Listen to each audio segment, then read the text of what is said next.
It hit me like a slap in the face. Loud, echoing, and meant to hurt. I was standing near the back of the room, nursing a glass of cheap red wine, watching people flip through copies of my book like they were touching something fragile. It was my debut novel. My name was on the cover. My words inside. This night was supposed to mean something. My name's Tyler. I'm 38, live in Asheville, North Carolina, and after working construction for over a decade, I finally chased my dream and published my first novel. The bookstore was packed. Folding chairs everywhere. Local press. A few other authors. It wasn't fancy, but it was mine. My wife, Vanessa, had shown up in heels and a tight dress, acting like she was the one on the damn poster. She was laughing with a group of people near the front, swirling wine in her glass like she was on some reality show. Then I heard it. Marrying a writer is like choosing to be broke forever. Her voice cut through the room. Loud, sharp, like she wanted everyone to hear. They did. The laughter stopped. Even the background music seemed to pause. Heads turned. A few people looked straight at me. Someone cleared their throat. My heart dropped, but I kept my face still. Rachel, one of the other featured authors, raised an eyebrow and tilted her head. Then, with a smile that had teeth in it, she said, "If you're looking to trade him in, I'll take him. I've always wanted a broke genius." People chuckled. Not the fun kind, the uncomfortable kind. I set my glass down, walked to the mic, and took a breath. I forced a smile. "Well," I said into the mic, "I guess I better sell a few more books tonight so my wife doesn't file for divorce." A few laughs. Pity ones. I didn't laugh. Vanessa waved her hand and said, "Oh, please, it was a joke." "Yeah," I said, locking eyes with her. "I noticed."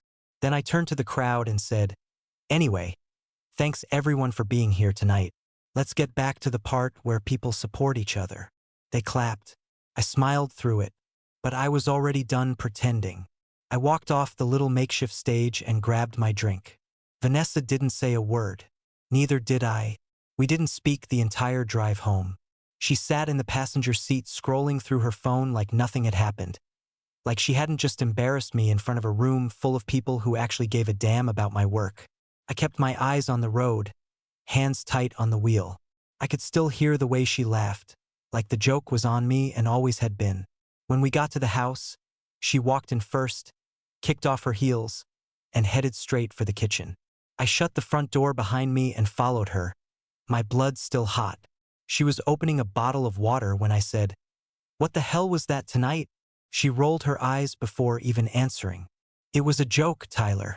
Jesus, you seriously can't take a joke now. It wasn't funny. To you. To anyone." The whole room went quiet. Did you not notice that? Or were you too busy playing stand-up comic with a glass of wine in your hand? She set the bottle down harder than she needed to. "You made it awkward by reacting. If you had just laughed it off, nobody would have cared. But no, you had to get all sensitive with a microphone. You mocked me. In public. At my book event. You think I'm not supposed to react to that? You always take everything so damn personally." I stepped closer. "Because it was personal. You called me broke. You made our marriage sound like a punchline." She crossed her arms. "I was just telling the truth. Being married to a writer is hard, Tyler. You're always in your head, chasing stories, barely making anything. You ever stop to think how hard it is to chase a dream when the person next to you keeps kicking you down every time you stand up?" She stared at me, jaw tight. "Don't flip this on me. I've supported you." I laughed. Once, bitter. "Really? Is that what that was tonight? Support?" "I didn't mean it that way. You said what you meant. Everyone heard it. You said being married to me was like choosing to be broke forever." She didn't answer. I shook my head. "You know what? Maybe Rachel deserves someone who actually supports him." Her face snapped toward mine. "Oh wow. Wow. So now we're just flirting with other women in front of me? You brought her into it." She made a joke, sure. But at least it was aimed at lifting me up, not tearing me down. "You flirted back. I said one line to deflect your crap, and suddenly I'm cheating?" She threw her hands in the air. "Unbelievable. You always find a way to make yourself the victim. No, you make me the victim. I just finally started noticing. She went silent for a second. Then she grabbed her phone off the counter. You know what? I'm done with this conversation. Of course you are, I muttered. She turned to walk out of the kitchen. Keep running, I said behind her. That's what you're best at. She froze in the hallway for half a second, shoulders stiff, then kept walking. I stayed in the kitchen, alone, staring at the water bottle she left behind on the counter. I didn't sleep much. I stayed on the couch, still wearing jeans, staring at the ceiling while the fridge hummed and the clock ticked loud enough to punch holes in my thoughts. Around 7, the light started creeping in. I was about to get up when my phone buzzed. Rachel, hey, just checking in. You good? I stared at the message for a solid minute, then typed, yeah, rough night. Rachel, I figured. Wanna grab coffee? As friends. Promise I don't bite. I hesitated. Not because I didn't want to. I just knew how it'd look. But hell, at that point, I didn't really care. Vanessa had already flipped out over one sentence. Might as well earn it. I met Rachel at a small cafe downtown. One of those hip spots with mismatched furniture and chalkboard menus. She was already there, sitting by the window, nursing something with almond milk and cinnamon on top. Hey, she said, standing as I walked up.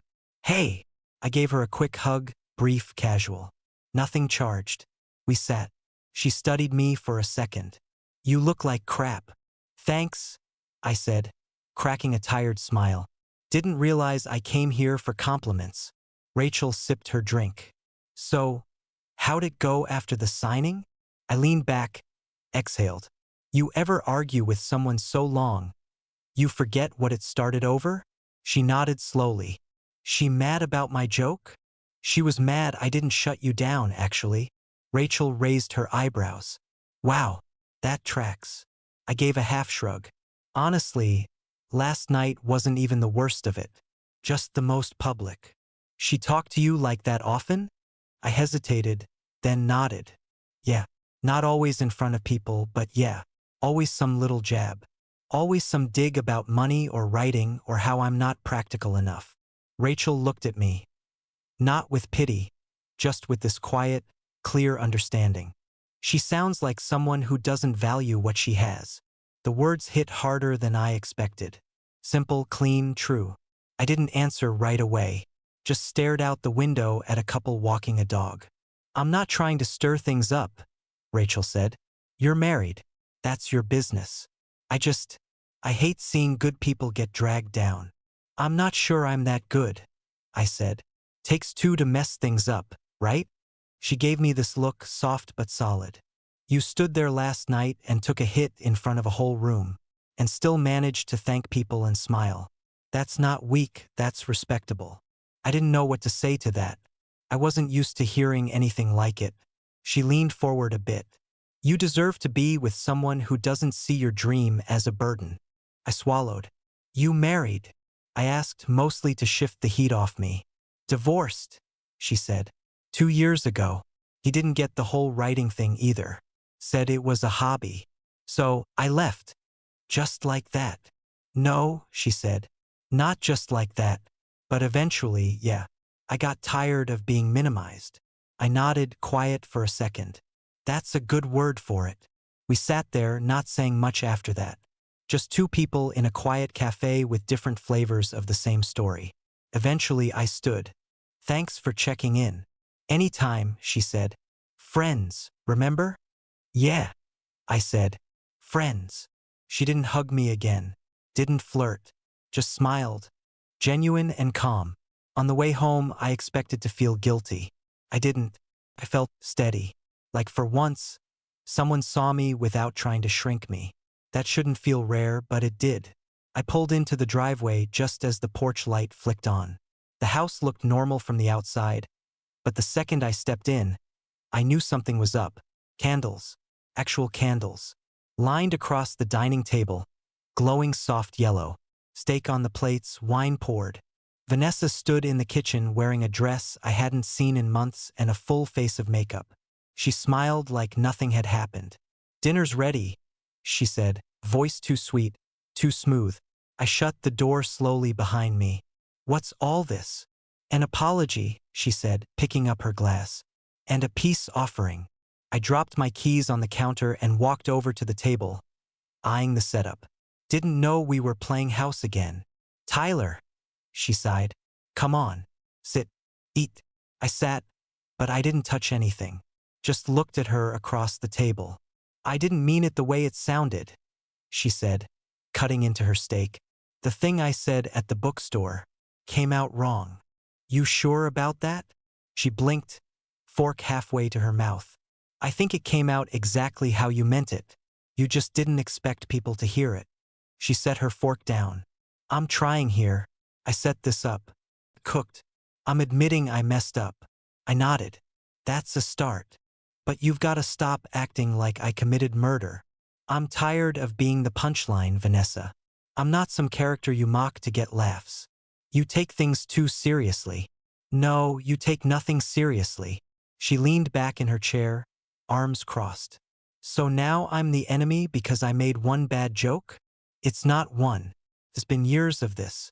Every time I tell you about a project or win, you find some way to twist it into a dig. I'm just honest. I don't sugarcoat. No, you tear down. That's different. The room went quiet except for the faint sound of the dishwasher running in the background. I don't want to fight, she said. I'm not fighting, I said. I'm done pretending it doesn't hurt. Her face shifted, less defensive, more confused. So what? Now you're the victim? I stared at her. No, I'm just finally saying it out loud.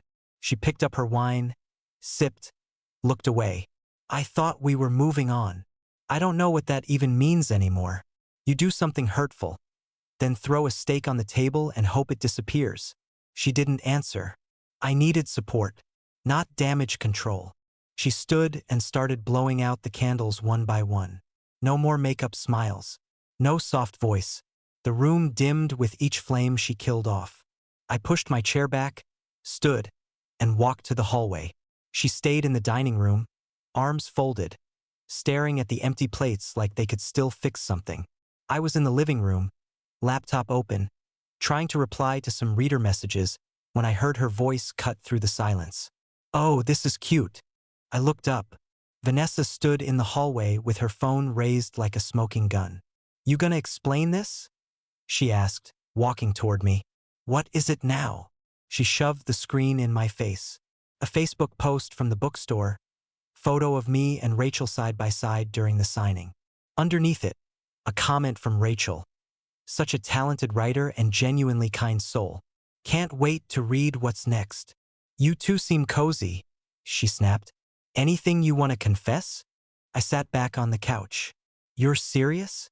You think I'm gonna let some thirsty writer chick praise you like that and not say something? She left a comment, Vanessa. Oh, don't play dumb. You've been talking to her.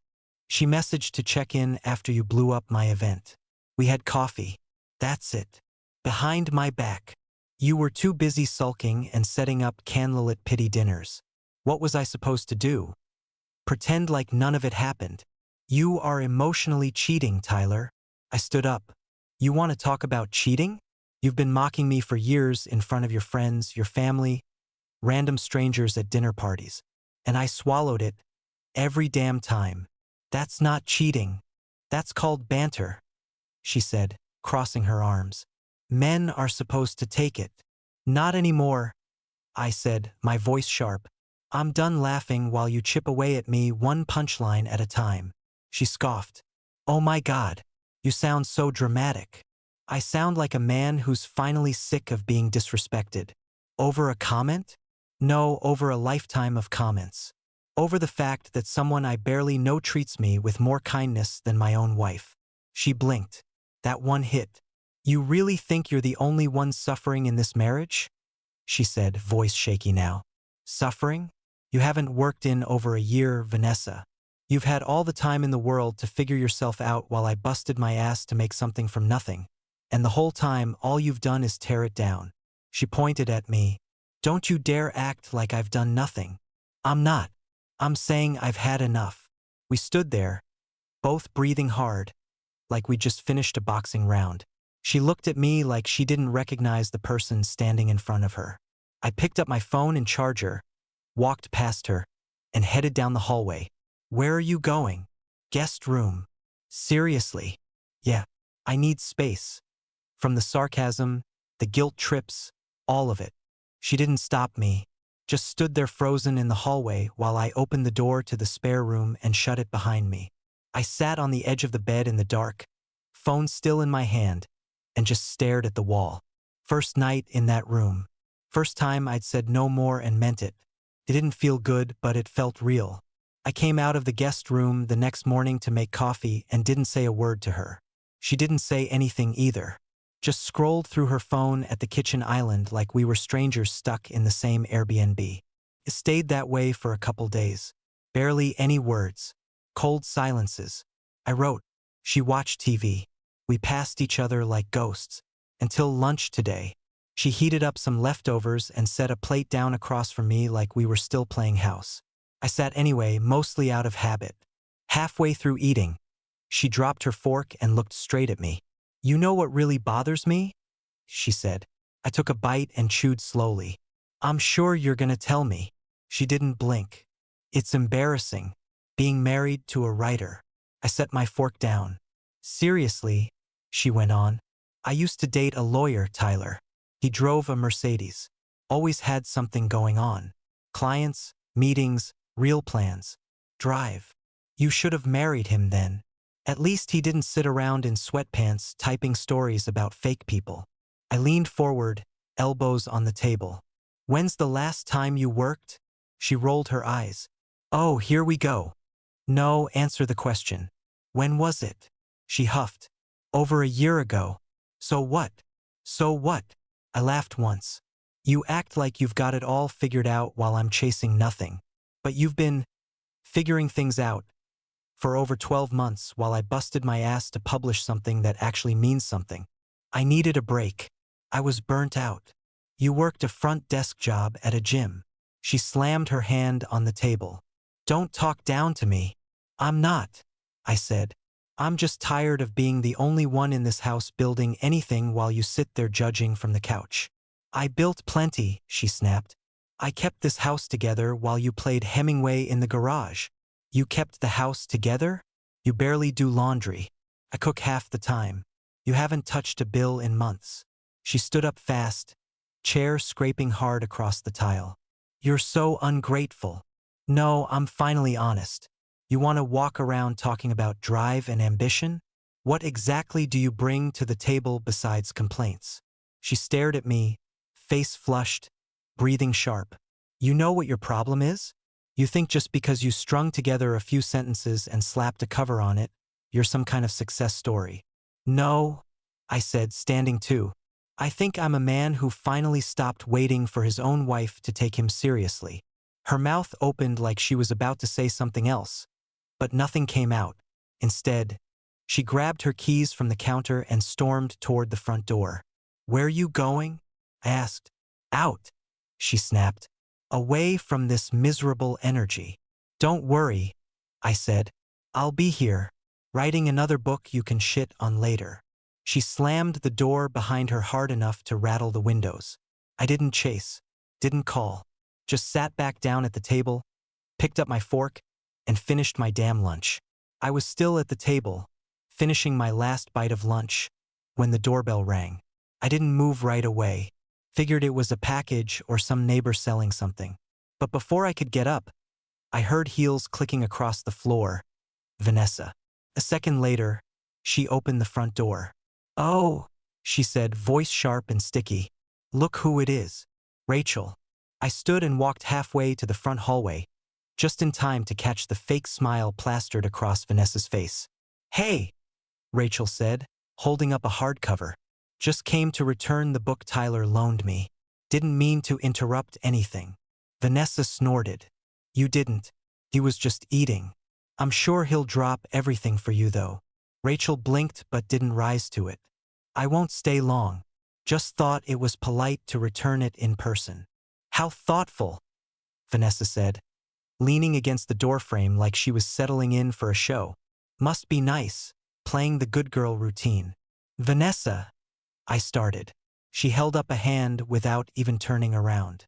Let me guess, you're just friends, right? Rachel stayed calm. Yes, actually. Sure you are, Vanessa said, smiling tight. You know, for someone who claims to respect marriage, you seem real comfortable showing up at another woman's house. Rachel stepped forward just enough to hand me the book. Again, not here to cause problems. Oh, but you are a problem, Vanessa snapped. You think I don't see what you're doing? All those little comments, the coffee meetups showing up unannounced. Vanessa, I said, firm now. Enough. No. I'm not gonna stand here while some thirsty little author groupie tries to steal my husband. I looked at her, dead in the eye. How do you steal something that's already been discarded? The silence hit hard. Rachel didn't say a word. She didn't have to. Her eyes shifted to the floor for a second, but her face stayed neutral. Vanessa turned to me, furious. You really just said that? To me? I said it because it's true. You threw this away a long time ago. You just didn't think I'd ever notice. She pointed at the door. She leaves. Now. Rachel looked at me. I shook my head once. She's not the problem, I said. The way you treat people is. You're seriously choosing her over your own wife? I'm choosing respect. That's it. She let out a breath like a warning hiss, then turned, grabbed her purse off the side table, and headed for the door. I can't even look at you right now, she snapped as she passed me. Then don't, I said. She stormed out, slamming the door behind her so hard the glass rattled. Rachel stayed where she was, quiet, still holding the returned book. You okay? I asked. I didn't mean to blow anything up, she said softly. You didn't. I took the book from her hand and set it on the entryway table. She looked at me, eyes searching. You sure you want me here right now? I nodded. Yeah, I do. She didn't smile, didn't flirt, just gave me a small nod. All right then, she said. I'll sit for a few minutes. Rachel left about an hour later. No drama, no tension, just quiet respect. When I closed the door behind her, the house felt heavier than it had in months. The kind of silence that doesn't rest, it waits. I knew Vanessa would come back. She always did. It was around 9 when I heard the door unlock. Her footsteps were soft, cautious. I stayed sitting on the couch, elbows on my knees, staring at the dark TV screen. She appeared in the doorway, eyes red, mascara smudged. Tyler, she whispered. Can we talk? I didn't answer right away, just waited. She took a few steps closer. Please don't give up on us. I'll change. Okay? I swear I'll try harder. Just don't leave me. Change how? I asked. She blinked. What? You said you'll change. So what does that mean? Because every time we have this talk, you say the same thing. And then it's back to the same digs, the same attitude, the same jokes. She wiped her face with the back of her hand. I'll be more careful. I'll support you more. I know I've been harsh, but I didn't mean. Stop. I leaned forward. I need you to name 3 things you actually like about me that have nothing to do with money or stability. She stared at me, caught off guard. What kind of question is that? Just answer it. She hesitated. You're responsible. That's stability. Okay. You're loyal. That's not about me. That's about what you get from me. She frowned, frustrated now. You're hardworking? Still about money. She threw her hands up. You're twisting everything I say. No, I said, standing now. You just can't name one thing you love about me. You love what I do for you. You love that I stick around no matter how you treat me. That's not love, Vanessa. That's dependency. She started crying again. Real tears this time. I don't want to lose you. You already did, I said. You just didn't notice until someone else treated me like a human being. She walked closer, reaching for my arm. Don't say that. Please, Tyler. We can fix this. We've been through worse. No, I said, stepping back. We've been through longer. Not worse. Just longer. Her lip trembled. You're really gonna throw away 8 years of marriage? I'm not throwing anything away. I'm just done being minimized. Done pretending the things you say don't cut deep. You're being cruel. No, I'm being honest, I said. Something you've always claimed to value. She shook her head, voice breaking.